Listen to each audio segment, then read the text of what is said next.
The Magnificent Montague, starring Monty Woolley.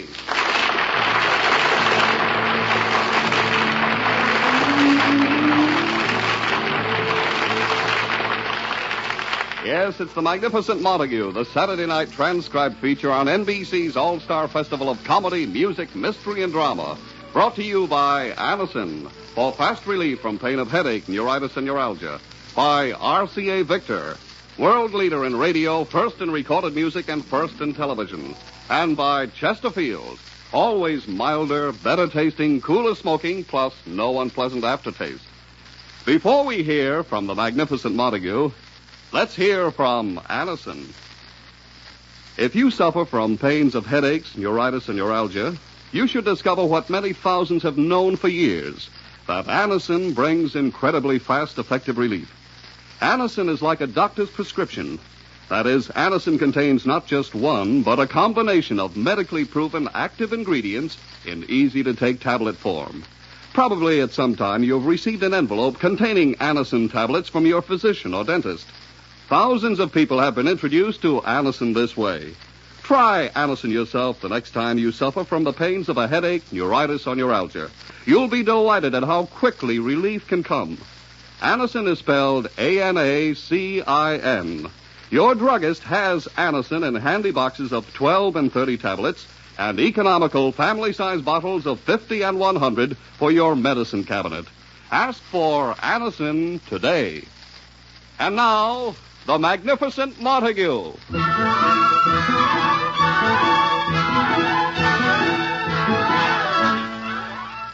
Life goes on in the Montague household.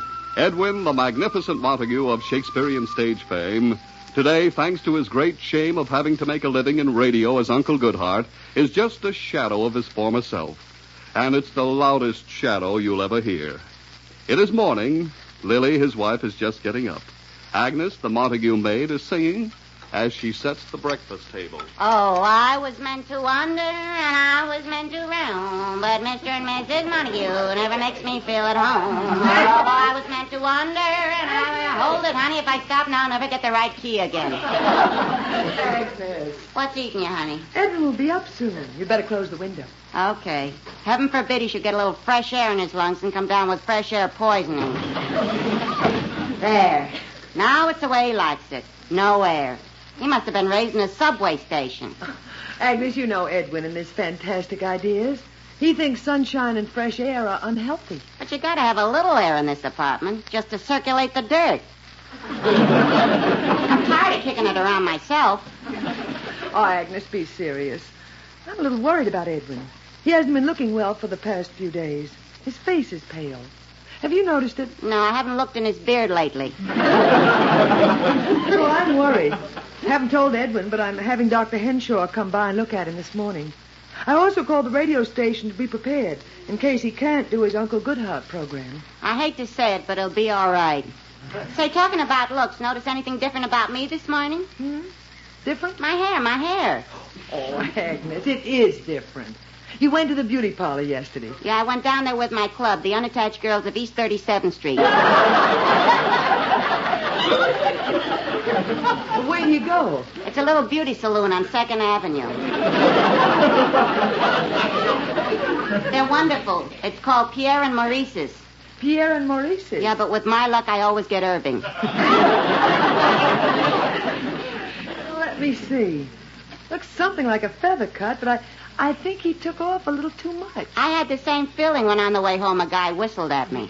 Oh, that's good. I thought so, too, until he came up to me and said, "Hey, mister, how about a dime for a cup of coffee?" Oh, Agnes, dear, no matter how you wear your hair, you still look wonderful. You know, honey, on top of being a wonderful actress and a wonderful woman, you're a wonderful liar. Oh, Agnes. I certainly hope Edwin feels better this morning. Someone's looking for you, Chloe. Get the table ready. Good morning, Liv. Well, good morning, Edwin. You feel all right? Of course I do. Your face looks a little drawn.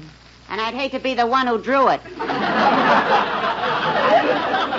Oh, Lily, have we melon for breakfast, or is that Agnes's head? Please, Edwin, I'm worried. I don't like the way you look. After 25 years, this is a fine time to notice it. Now, Agnes, stop badgering him. Get the thermometer. Coming up. Now, Lily, let's not start that again. One cough, and you become Florence Nightingale. Edwin, you look flushed, and you tossed and turned all night. Well, it was probably Agnes's cooking. That tongue she served last night. Ooh, I can still hear it. Oh, Edwin, let's not go through the usual routine. First, you fight and rant about not being sick. And then when you realize you are sick, you get frightened and refuse to get out of bed. Oh, nonsense. I never felt better in my life. Here's the thermometer. Oh, thank you. Now, Edwin, open your mouth. Has it ever been closed? Agnes, Edwin, open your mouth. Oh, all right. This is silly. Now, hold it under your tongue and keep your mouth closed. That's right. Gee, it's nice and quiet. We should do this more often. Agnes, if you don't Edwin, stop... keep your mouth closed. Just a little longer, Edwin. And I'll take out the thermometer. How are you ever going to find it again in that beard? It's like a needle in a haystack. Quiet, Edwin. Yeah, quiet, Edwin. Oh, this is fun. That's enough, Agnes. All right, Edwin, you can open your mouth. Agnes, one more crack out of The you. tunnel is open for traffic again. Lily, call up one of the elevator boys. It's time to walk, Agnes. Edwin, quiet. Look at the thermometer. You're not normal. Was there ever a question? Agnes, be quiet. He has 101 temperature. His eyes are red. Now, wait, if everyone will stop treating this sniffle like an epidemic. Edwin, there's no sense in taking chances when you could... Oh, Agnes, will you get the door? Okay. That's Dr. Henshaw. Dr. Henshaw, that butcher, Lily, give me a fighting chance. Edwin, don't you dare start with him again. Come in, Doc. Oh, hello, Agnes. Well, quack, quack, quack if it isn't Dr. Henshaw. Doctor. Lily, why do you do this to me? There are thousands of doctors in New York who haven't had nervous breakdowns from him yet. Give them a chance. Doctor, Edwin isn't well. Lily, call someone else. Now, Edwin, admit it. Dr. Henshaw has always fixed you up. Yes, I have to give him credit. Doctors with licenses couldn't do better. Edwin, now, Dr. Henshaw has been our doctor for 20 years. He's one of the most famous diagnosticians in New York. Oh, he's famous. You know, they don't let him operate anymore. He keeps sewing himself to the patient. Now, listen, Montague. Every time I treat you, you're up and out of bed in a week.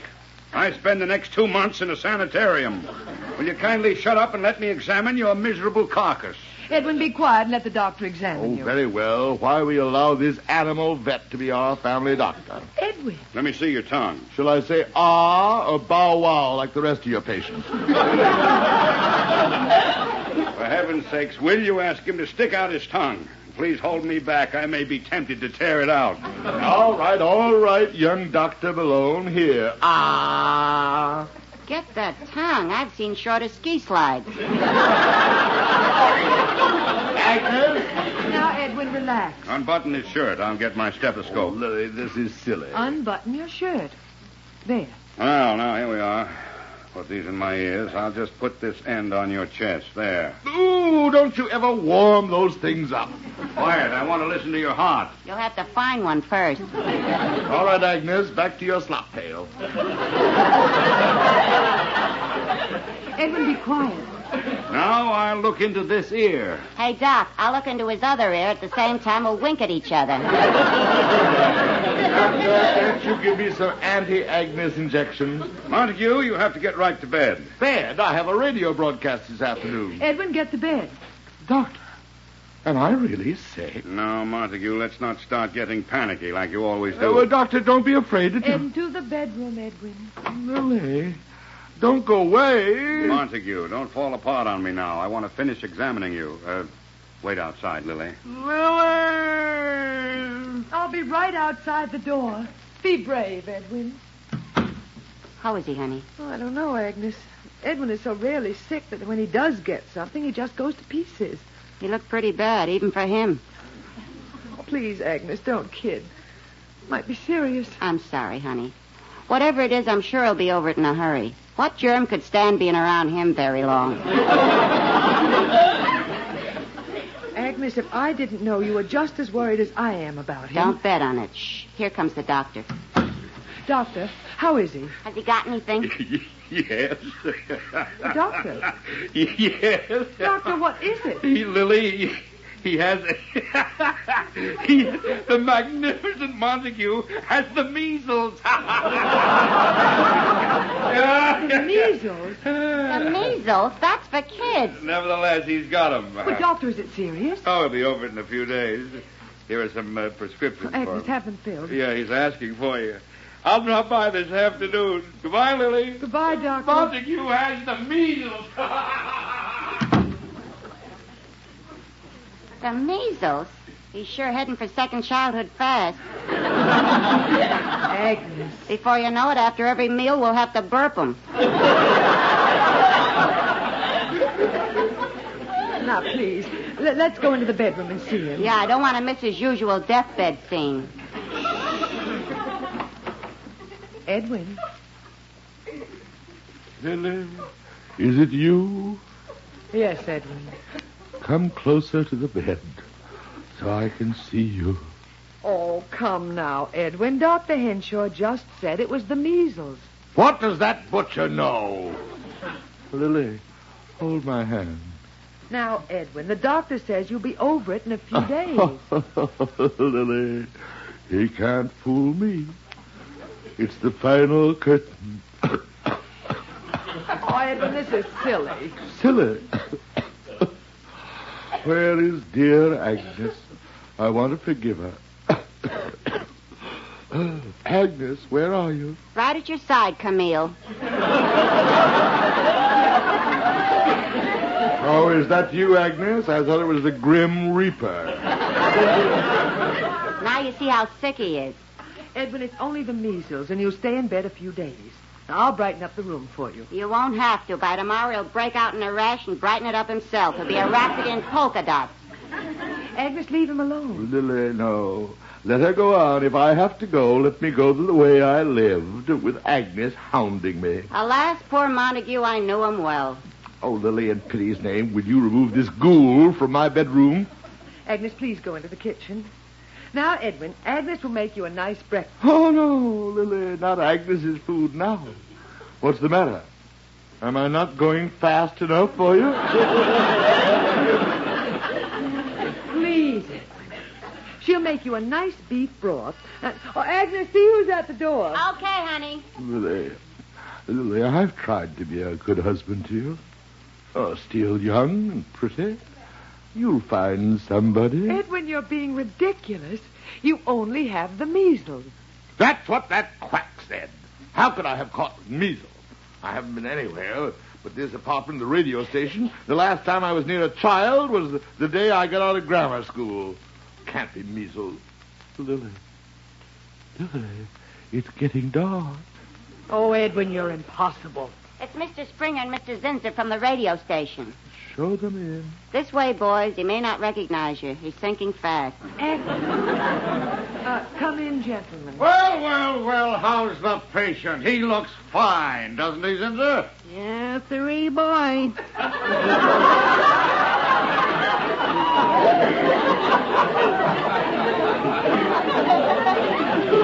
Full of vim, vigor, and the old pepperoo.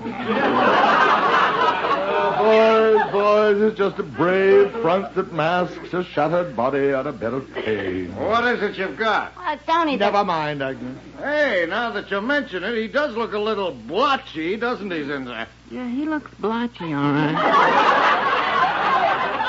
Thank you, boys. It looks like the liver to me. Now, I'll tell you what you do. Mr. Springer, the doctor's been here. Ha! Doctors. Gee, Mr. Montague, didn't the doctor tell you what you've got? I know what I've got. I just want to find out where I got it. Poor Uncle Goodhart. Nothing gets you down like being sick, I always say. Thank you. Thank you, Zinser. Thank you. At least somebody around here has a little sympathy for me. I can sympathize with you, all righty. My house is like a hospital. Really, Zinza? I've been working like a dog, getting meals, marketing. My wife has it. My 10 kids have it. Have what? The measles. The measles.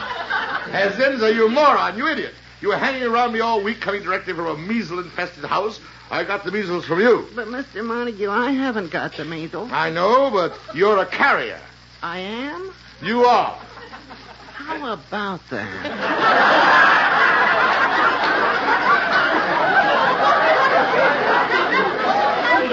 Oh, my dear Zinza, if I ever recover, we're going to have a party. I'd like to use your head. We're having a taffy pull. Well, Mr. Montague, if you have the measles, you can't broadcast your program this afternoon. Springer, I'm at death's door. I know, but missing your Uncle Goodhart broadcast, that's serious. Lily, listen to them, boys. Doesn't my imminent departure mean anything to you? You going somewhere, Mr. Montague? Quiet, Zinza! Gentlemen, he has the measles. He can't do his broadcast today. Zinza, do you hear that? He can't do the broadcast. 10 million listeners are waiting to hear Uncle Goodhart, and he won't be there. Zinza, why are you laughing? Laughing? It's just hysteria. Wait till the sponsor finds out. He'll go nuts. He'll pop his top. Boys, there's nothing to be done. Oh, but we have to do something on the program. We just can't have 15 minutes of silence. Why not? It may get us an award. Edwin, these men are in a spot. Now, we must try and help. Say, honey, What is it, Agnes? why don't you go on the air for him? Me? Oh. That's it. I'll buy that. That's Peacherino. Now, wait a minute, Lily,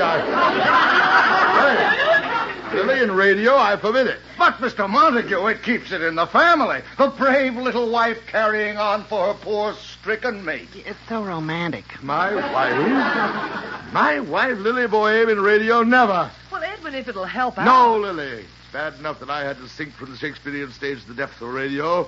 When I think of you being contaminated, no. I'm afraid. But she'll be great. That's what he's afraid of.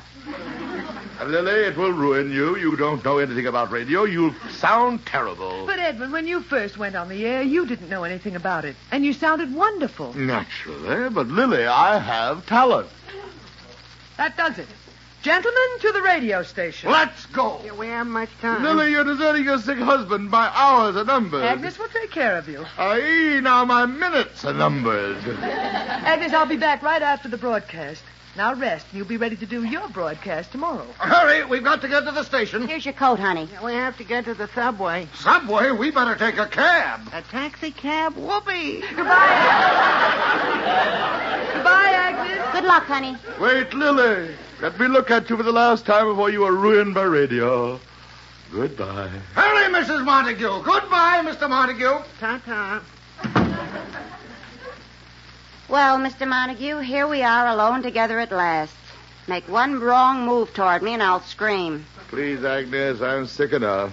My Lily, gone. Lost in the quicksand of NBC. Say, I'll bring the radio from my room in here and we can listen to her. Very well, poor Lily. This will break her heart. It's breaking yours. Yes, Agnes, my heart is broken. Lily, my wife and leading lady, my Ophelia, my Juliet, my Portia, is now Auntie Goodhart. Oh, no!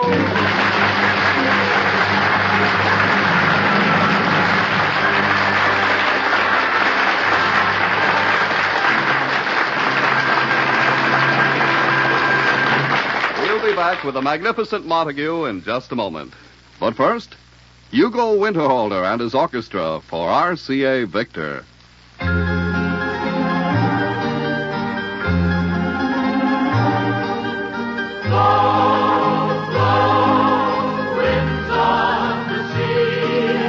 My love is waiting somewhere for me.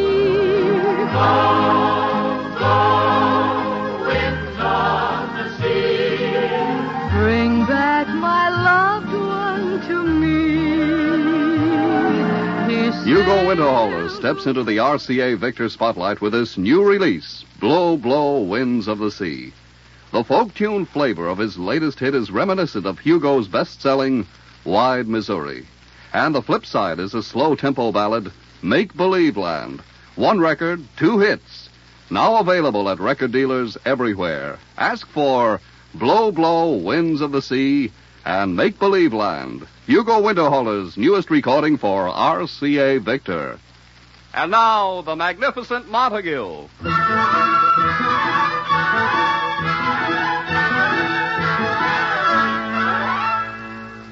As he lies home on his bed of pain, his wife, Lily, carries on in his place on the Uncle Goodhart program.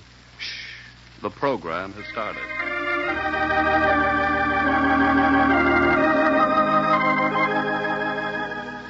Dear listeners, there is sadness in Uncle Goodhart's little cottage on the sunny side of the lane. Uncle Goodhart is sick, and like the sweet, kindly soul that she is, Uncle Goodhart's wife, Auntie Goodhart, is going to carry on for our dear uncle. And here she is, brave, gallant little Auntie Goodhart.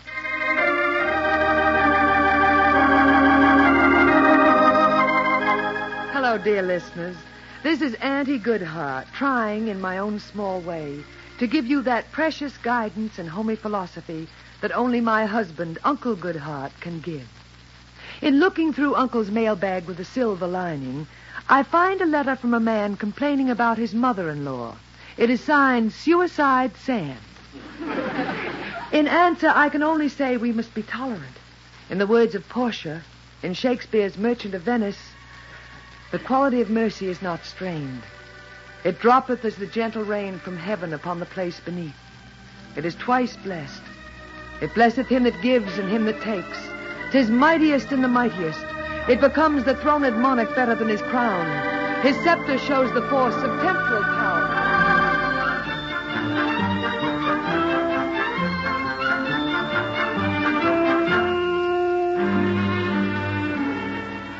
Agnes! Agnes! What is it? Is Lily home yet? Not yet. Wasn't she great? Great. Oh, great. Oh, Agnes, what a disastrous broadcast. She mutilated our beloved Shakespeare from coast to coast. Are you kidding? Please, Agnes, it'll take me months to get my listeners back. I can practically hear their 10 million dials switching over to just plain Bill. Well, I warned her. There she is. Edwin, where are you? Where am I, she asks. I'm in left field for the Dodgers. Where am I, she asks. Oh, still in bed, Edwin? Did you hear the program? Yes, Lily, I heard it. All of it? To the bitter end, and I was probably the only listener left who did. Well, what did you think of it? Lily, radio is not for you. You just didn't have it. Oh, don't listen to him. You were wonderful. Agnes, you're no judge. If Lily even hiccups, you think it's the NBC Symphony. Well, I tried, Edwin. Lily, it takes a personality to be a success on the afternoon program, and the housewives are listening. Now, I have a certain something. Yeah, big loud mouth. Agnes, Edwin's a big radio star. And you know why. He's got the only voice in radio that housewives can hear over the roar of a vacuum cleaner. All right, Agnes, back under your rock. Funny, I thought I did pretty well. Agnes, someone's at the door. I'll get it. Well, Lily, you had your fling at radio, and you found it's not for you. Don't feel badly, dear. Chalk it up to experience. Oh, yes, Agnes? It's Springer and Zinser. Gentlemen? Mrs. Montague, it was magnificent. It was Ginger Peachy. Gentlemen. Telephone calls are still pouring in with congratulations. You're the new Ma Perkins. You're great. Hello, gentlemen. Oh, hello, Montague. Hi. Mrs. Montague, here's what we're planning for you for tomorrow's broadcast. More Shakespeare. The sponsor says Shakespeare sells soap. Gentlemen, I'll do the broadcast tomorrow. Strangely enough, I suddenly feel perfectly healthy. You look terrible. Stay in bed. Now, Mrs. Montague, we got your script all ready. Just keep doing what you did. What a discovery. Now listen, you two. Montague, will you be quiet? Down, boy, down. Now, about tomorrow. Quiet. Stop this foolishness. Foolishness, Yes, Edwin. Lily, foolishness. Don't let them turn your head. I won't, Edwin. And thank you for telling me how bad I was. It seems 10 million people didn't think so. I, frailty, thy name is woman. Lily, you have fallen into the trap. You are lost. I think I've just found myself, Edwin. For the first time, I did something on my own, and I was a success. The least you could have done was to thank me for helping you out. But, Lily, you in radio. Stop acting like a baby. I happen to like radio, and I'm ready, willing, and able to carry on the Uncle Goodhart program as long as they need me. So that's it. Answer the door, Agnes. Okay, but don't start the next round till I get back. What a threat. Edwin, don't start up. You're a sick man. Sick? My dear Auntie Goodhart, your career in radio is over. Gentlemen, Uncle Goodhart is well. Uncle Goodhart resumes his rightful place at the microphone tomorrow. Edwin, don't get up. Here's Dr. Henshaw. Montague, get back into that bed. But I'm perfectly well. Get back into bed and don't you dare let me catch you out of that bed for 2 more weeks. 2 weeks? It's a plot. I see it all. 2 weeks? In 2 weeks, Auntie Goodhart will be a household word. You can say that again. Lily, don't do it. But, Edwin, I'm just doing it for you. For me, she says. Oh, don't be ridiculous. Edwin, you're jealous. Jealous? I, the magnificent Montague, jealous of you, Lily. I taught you everything you know about acting. Yes, Edwin, and the most important thing I learned from you was never stop when you're going good. And as Auntie Goodhart, I'm plenty good. Villainy, I have built a female Frankenstein in my own home. And you said I was no good. I'm going to be Auntie Goodhart for the next 2 weeks, and I'm going to enjoy every minute of it. Here's tomorrow's script, Mrs. Montague. You'll be terrific. I can't wait. Aye, treachery. Lily, you won't. I will. Now, please, Edwin, I have a headache. Let me look at my script. No, wait, Lily. What is it, Doctor? Let me look at you. You're flushed. Well, it's just the excitement. Oh. Lily, get right into bed. Bed? What's wrong, Doctor? She has the measles. The measles? No, not poor Aunt Goodhart. Edwin, you're impossible. Quiet. Now, everybody out. Neither of them can leave this house for the next 2 weeks. 2 weeks. But the program, we have no Uncle Goodhart. And we have no Auntie Goodhart. Gentlemen, give me that script. Agnes. Where are you going? Starting tomorrow, 5 times a week, listen to your new radio favorite, Cousin Agnes. Oh, no.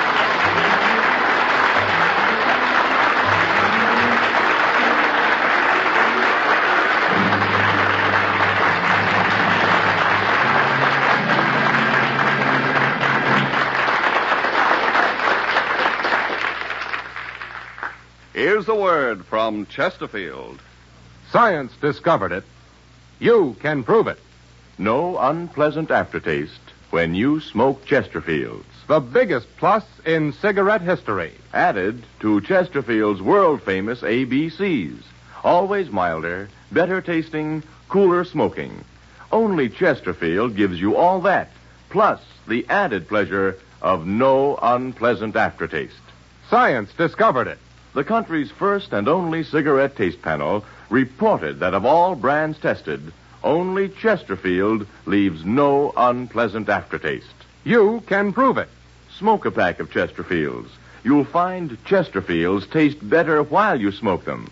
And after smoking, no unpleasant aftertaste. The biggest plus in cigarette history. Buy Chesterfields today. Listen again next week, friends, to The Magnificent Montague, starring Monty Woolley, the Saturday night transcribed feature on NBC's All-Star Festival of Comedy, Music, Mystery, and Drama. Brought to you by Anacin, for fast relief from pain of headache, neuritis, and neuralgia. By RCA Victor, world leader in radio, first in recorded music, and first in television. And by Chesterfield, always milder, better tasting, cooler smoking, plus no unpleasant aftertaste. The Magnificent Montague was created and directed by Nat Hiken and written by Nat Hiken and Billy Friedberg.